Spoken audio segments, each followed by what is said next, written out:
Hey everyone, CornerPinoyX here once again, back with another video for Monster Hunter World Iceborne. Today, we are going to be doing a quick analysis of the Iceborne trailer for Alatreon coming up around May time. Now, the Blazing Black Dragon is making a return in the Iceborne expansion as the next title DLC update, and in this video, we are going to analyze the trailer that Capcom revealed for us for the Alatreon. We're just going to take a look at some of the key details that I found to be very interesting when it comes to this particular trailer covering the Black Dragon in its entirety. Now, if you enjoyed these videos, please consider leaving a like on the video itself and subscribing to the channel so you can go ahead and catch up on any other content that I might be doing in future. Now let's go ahead and analyze the latest trailer for the Blazing Black Dragon, Alatreon. Now, before we get started, first and foremost, we are going to be taking a look at three aspects of the trailer that I found to be very interesting: the locale, the overall look of Alatreon, and finally, some of the key animations that we see when it comes to its attack patterns.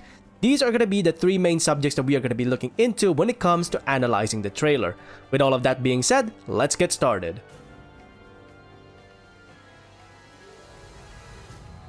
First and foremost, let's take a look at the locale. When it comes to the locale, we are fighting the Alatreon in the same locale as Safi'jiiva, which is none other than the Secluded Valley. Now, whether or not that indicates any relation between Safi'jiiva and this particular Black Dragon, that remains to be seen. However, having said that, I am glad that Capcom are utilizing the Secluded Valley outside of the Safi'jiiva siege. One of the key aspects about Iceborne that I particularly dislike, especially when it comes to certain monsters, is that only certain monsters can be hunted in certain locales. When it comes to Safi'jiiva, you only hunt it in the Secluded Valley. When it comes to Cove Taroth, that's the only monster that you hunt in Caverns of El Dorado. When it comes to Shara Ishvalda, that's the only monster that you hunt within Origin Isles.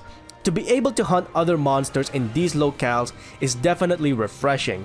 This means that potentially we can see the Secluded Valley as being a nesting ground for other Elder Dragons or other monsters thereof that come in the future title DLC update for the Iceborne expansion. So I'm hoping that this is something that Capcom continues to utilize as a regular locale outside of Safi'jiiva. Next up, let's take a look at the overall aesthetic of the Blazing Black Dragon, because Capcom have done such an amazing job of improving the overall look of Alatreon from previous generation games.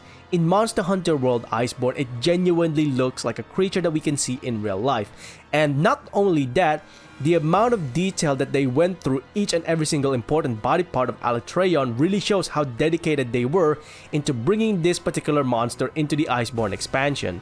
When you look at the horn details, which is the most iconic part of the Alatreon in its entirety, it looks so vicious in comparison to previous generation games because of the amount of detailing that they can do when it comes to creating the model for the Black Dragon.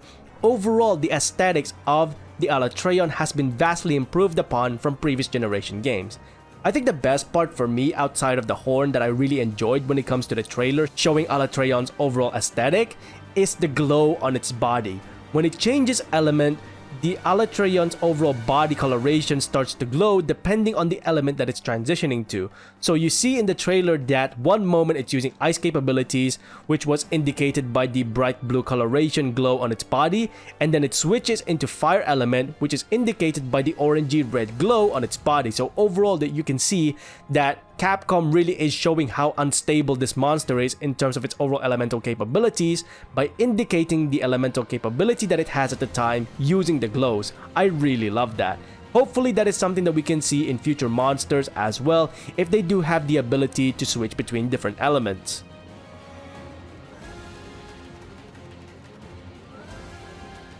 Now let's take a look at some of the key animations when it comes to Alatreon's attack patterns. One of the best parts that I saw when it comes to the transition of different elements is that Alatreon can create very explosive scenarios when it comes to transitioning between different elements. You saw it do a Velkhana-like attack when it came into transitioning to the ice capability, and then it did something along the lines of a Namiya lightning zap all of a sudden when it does the lightning attack. And one of the best parts is the dragon element. Look how vicious the animation for the dragon element is when it comes to Alatreon. This is very vigorous in terms of how Capcom animated it. Now, the fire capability has me a little bit curious because it looks like Alatreon was using lightning in order to generate fire at the same time. This could potentially mean that Alatreon is capable of mixing two elements into one and then attacking the hunters with that dual mix element. This is just a speculation, by the way. This is not 100% confirmed as of yet. However, given how certain elemental capabilities of certain Elder Dragons mix with one another, for example, Kushala Tornado with Lunastra's Fire, or in the case scenario of Namiel, its water capabilities and its lightning capabilities, who's to say that Capcom might not make Alatreon into a master of all the elements that it's capable in, and basically allow it to combine different attacks into one uniform attack by creating two elements and mixing them into one. Think of it in the same way as Aang in the Avatar series, where he's basically doing combinations between water, earth, fire, and air elements all together.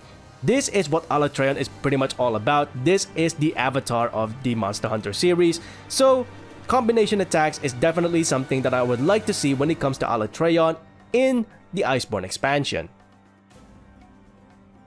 Now that is pretty much it for this video, quickly covering some of the key aspects about Alatreon that I found to be very interesting upon its arrival within the new world in the next title DLC update for Monster Hunter World Iceborne.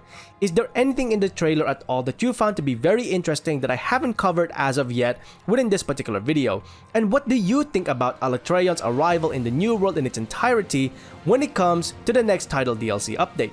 Let me know in the comments below what you think about Alatreon in its entirety, and if there's anything at all that I may have missed when it comes to interesting parts of the trailer. Now that is pretty much it for me for this video. If you enjoyed these videos, please consider leaving a like on the video itself and subscribing to the channel, as well as hitting that bell icon so you can go ahead and catch up on any other Monster Hunter content that I might be doing or any other games that I might be playing in future.